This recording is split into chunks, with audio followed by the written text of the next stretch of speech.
Ο τρελός του χωριού, ο συνωμοσιολόγος, και πριν φυσικά από λίγα χρόνια υπήρχε και η νέα εισαγωγή στο λεξιλόγιο μας της λέξεως ψεκ, από τον ψεκασμένο και από τον ουρανό τον ψεκασμένο.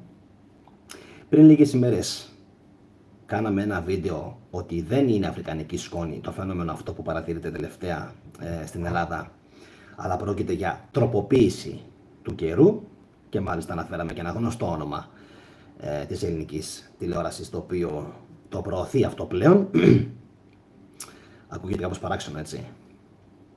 Κι όμως είναι. Πώς δηλαδή μετά από πολλά χρόνια που σε θεωρούν ψεκασμένο, ξαφνικά αρχίζουν και αλλάζουν γνώμη και αρχίζουν και παραδέχονται πράγματα. Πώς γίνεται αυτό?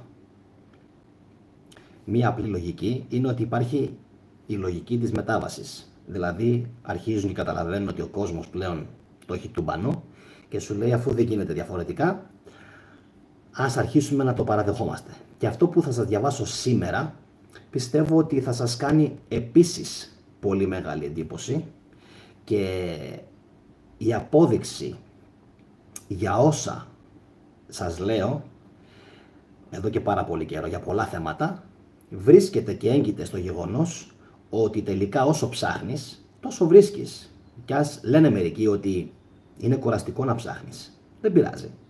Αν ψάχνεις κάθε μέρα από λίγο, κάτι θα βρεις. Όπως για παράδειγμα αυτό εδώ το μαργαριτάρι, ίσως και σμαράγδι, που θα σας διαβάσω σήμερα. Όλο τυχαίως το διάβασα στο metrosport.gr. Ακούστε τώρα εδώ κάτι δηλώσεις πλέον που γίνονται. Ο μετεωρολόγος,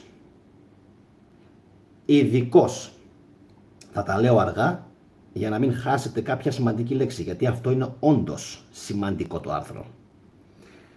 Ειδικός, ακούστε, και θυμηθείτε τα λόγια της κοπέλας της Ελληνίδας μετεωρολόγου από τη Φινλανδία.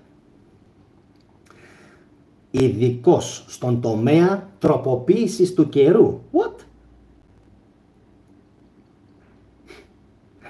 Γιώργος Φαραζούλης, μιλώντας στο Sky, ανέφερε πως η τροποποίηση του καιρού δεν είναι μια συνωμοσιολογία, είναι και ένα σίο στη μέση, αλλά είναι μια μέθοδος που δοκιμάζεται τα τελευταία 50 χρόνια και μάλιστα με μεγάλη επιτυχία σε όλο τον κόσμο. Άνω τελεία.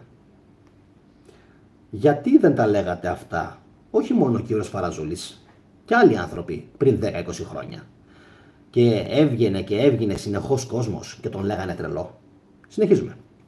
Σύμφωνα με τον κύριο Φαραζούλη, επαναλαμβάνω, ειδικός μετεωρολόγος στον τομέα τροποποίησης του καιρού. Το ακούτε? Το ακούτε? Απίστευτο. Το πρόγραμμα εφαρμόζεται κυρίως στις περιοχές της Μακεδονίας, Πέλα, Ημαθία, Κιλκής, Πιερία, καθώς επίσης και της Θεσσαλίας, με τις γνωστές πλημμύρες που είχαμε. Και λέει, δήλωσή του, ψεκάζουμε τα σύννεφα συνέχεια. Μπράβο, συγχαρητήρια. Τελευταία φορά που ψεκάσαμε ήταν πριν 4 ημέρες, είπε, αναφέροντας επίσης πως το πρόγραμμα εφαρμόζεται από τον ΕΛΓΑ, κανονικά και με τον νόμο, έναν οργανισμό που είναι εποπτευόμενος από το Υπουργείο Γεωργίας. Department of Agriculture, είναι και στην Αμερική ακριβώς το ίδιο Υπουργείο που κάνει και εκεί πέρα φυσικά τους ψεκασμούς, μόνο που οι Αμερικανοί έχουν άλλες 200 από πίσω επιχειρήσεις και οργανισμούς. Μιλάμε για μια χώρα μαμούθ, έτσι, μαμούθ. Συνεχίζουμε. Ερωτηθείς εάν θα μπορούσε να γίνει κάποιο λάθος, λες και είμαστε θεοί και το ξέρουμε και έχουμε υπολογίσει όλους τους αλγόριθμους, και να προκληθεί ακραίο καιρικό φαινόμενο όπως μία καταρακτώδης βροχή, ο κύριος Φαραζούλης τόνισε πως εάν γίνονται όλα όπως πρέπει, δεν υπάρχει τέτοιο ενδεχόμενο. Όσοι με ξέρετε, θα ξέρετε πως έχω μία αρετή. Το έχω αποδείξει και στα Ευαγγέλια, την Καινή Διαθήκη που κάνω ανάλυση. Τι?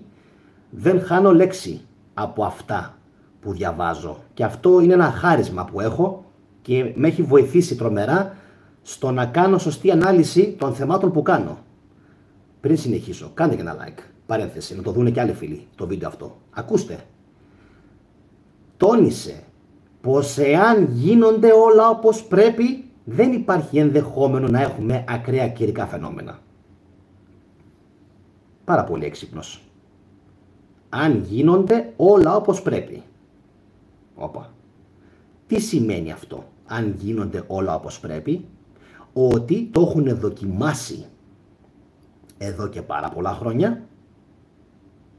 Έχουν βρει μια φόρμουλα, αυτό που λέμε modus operandi, ξέρουν τι δουλεύει, ξέρουν τι δεν δουλεύει και ξέρουν πώς πρέπει να εφαρμοστεί και τι ποσότητα από αυτά που ρίχνουν πρέπει να πέσει και σε ποια χρονική στιγμή, ώστε να μην υπάρξει βλάβη. Συνεχίζουμε όμως, γιατί θα απαντήσει και ο ίδιος ο άνθρωπος σε αυτά. Ακούστε.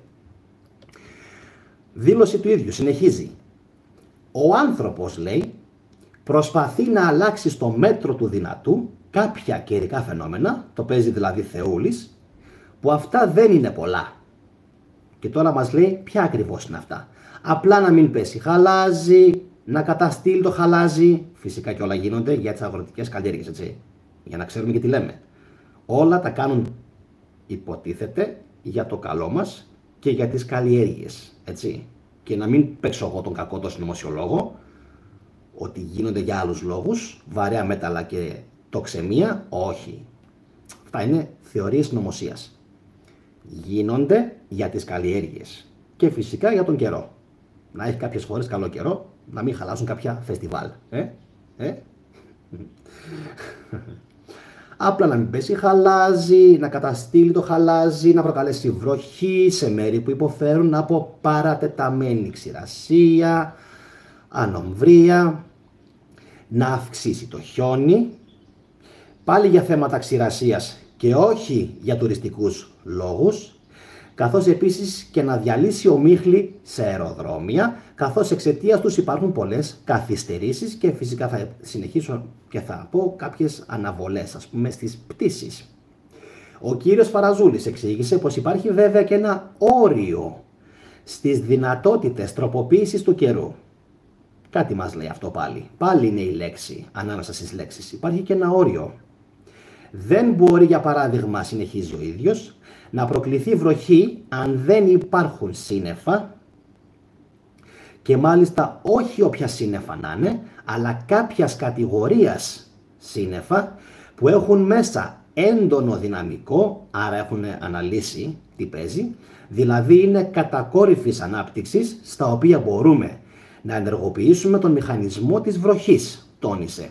Σύμφωνα με τον ίδιο, υπάρχουν δύο υλικά τα οποία χρησιμοποιούνται κυρίως για την τροποποίηση του καιρού, με τα οποία βομβαρδίζουν τα σύννεφα ειδικά τροποποιημένα αεροπλάνα. Ωραία. Πριν λίγα χρόνια λοιπόν που έβγαινε ο κόσμος και τους τα λέγει όλα αυτά, 10-20 χρόνια, γιατί δεν έβγαιναν όπως βγαίνουν σήμερα να τα πούν πλέον ξεκάθαρα, να ξέρει ο κόσμος την αλήθεια? Και γιατί να δημιουργηθεί τόσος τεράστιος αστικός μύθος γύρω από τα chemtrails, όταν μπορούσαν πάρα πολύ εύκολα να το κάνουν αυτό? Θα σας πω γιατί. Δεν ήταν χαζοί. Οι άνθρωποι δεν είναι μαλάκες. Το έκαναν γιατί σου λέει, αν τα πρώτα χρόνια 10-20 δημιουργηθούν καρκίνοι, π.χ. στη Βέρεια ή στην Πέλα, θα έχουμε τι? Mass lawsuits, δηλαδή πολλές τεράστιες μηνύσεις μαμούθ από τον πληθυσμό για αποζημιώσεις, για θέματα υγείας. Όταν λοιπόν άρχισαν να βλέπουν ότι πέρασαν 10, πέρασαν 20, πέρασαν 30 χρόνια, 40-50 και έχουν δοκιμαστεί πλέον σε πολύ μεγάλη κλίμακα και βλέπουν ότι οι αντιδράσεις είναι ήπιες, το σώμα μας ψιλοσυνήθισε ή αντιδράει ήπιος, σου λέει είμαστε καλά τώρα, ας αρχίσουν να βγαίνουν οι δικοί μας, οι δικοί τους, οι δικοί μας στην τηλεόραση και σιγά σιγά να αρχίσουν να το παραδέχονται ότι κάνουμε τροποποίηση του καιρού. Πόσο εύκολο ήταν να το πούνε αυτό πριν 10 χρόνια? Καθόλου εύκολο. Τώρα πλέον με TikTok, με YouTube, που έχουμε βγει πολλοί YouTubers, έχουμε βγει πάρα πολλοί TikTokers και λένε την αλήθεια, τώρα αρχίζουν και τα λένε όλα. Και συνεχίζει. Αυτό που έλεγα πριν, υπάρχουν δύο τρόποι, δύο υλικά για να βομβαρδίζουν τα σύννεφα. Το ένα, όπως είπε, είναι τα υγροσκοπικά φυσίγγια. Πλέον λοιπόν ξέρουμε και πώς λέγονται. Λέγονται υγροσκοπικά φυσίγγια. Είναι στην ουσία απλό αλάτι, πολύ απλό αλάτι, γιατί το αλάτι έχει την ίδια κρυσταλλική δομή του πάγου. Ακριβώς το ίδιο γίνεται και με το χιόνι, αλλά και με το χαλάζι, με τη μόνη διαφορά ότι στο χαλάζι, εκτός από τα υγροσκοπικά φυσίγγια, εισάγονται πάλι με ειδικά αεροπλάνα, με την καθοδήγηση μετεωρολογικών ραντάρ, μέσα σε καταιγίδες φυσίγγια του ιωδιούχου, αυτό που είχα αναφέρει σε προγενέστερη εκπομπή, Αργύρο. Βλέπετε. Αυτή είναι η σωστή συμπεριφορά που έπρεπε να είχαν πριν 20 και 30 χρόνια. Αλλά όπως ανέλησα και πριν από λίγο, και φυσικά εσείς μπορεί να ξέρετε κάποια πράγματα που εμένα μου ξεφεύγουν, γι' αυτό θα ήθελα ό,τι ξέρετε πάνω στο ζήτημα αυτό να μου το γράψετε επειγόντως κάτω από τα σχόλια, γιατί δεν τα ξέρω όλα και ποτέ δεν έχω πει ότι τα ξέρω όλα. Οπότε θα με βοηθήσετε και εσείς εμένα να μου γράψετε τις περαιτέρω γνώσεις που έχετε πάνω στο θέμα αυτό, γιατί και εμένα μου άνοιξε κυριολεκτικά τα μάτια η Ελληνίδα μετεωρολόγος που ζει στο Ελσίνκι της Φινλανδίας, η οποία μου παραδέχτηκε με πολύ απλό τρόπο ότι εννοείται ότι συμβαίνουν όλα αυτά τα πράγματα, εννοείται πως γίνεται τροποποίηση του καιρού, εννοείται πως πάρα πολλές χώρες έχουν αυξήσει τα επίπεδα υγρασίας τους, εννοείται πως κάποιες άλλες έχουν μειωθεί τα επίπεδα υγρασίας και βροχής τους, ένεκα του γεγονότος πως κάποιες άλλες χώρες ουσιαστικά, το λέμε και έτσι πλέον, τους παίρνουν τη βροχή. Τους παίρνουν τη βροχή, ειδικά αν μιλάμε για περιοχές οι οποίες είναι πάρα πολύ κοντά η μία με την άλλη. Θα περιμένω οπωσδήποτε να δω τα σχόλιά σας, κάντε ένα like πριν φύγετε, κοινοποιήστε ελεύθερα την εκπομπή όπου θέλετε και θα περιμένω να διαβάσω τα σχόλιά σας. Τώρα, να δω πριν κλείσω, σας έχω βάλει μια δημοσκόπηση, πιστεύετε στα chemtrails και στους αεροψεκασμούς, πιστεύετε? Στα chemtrails και στους αεροψεκασμούς.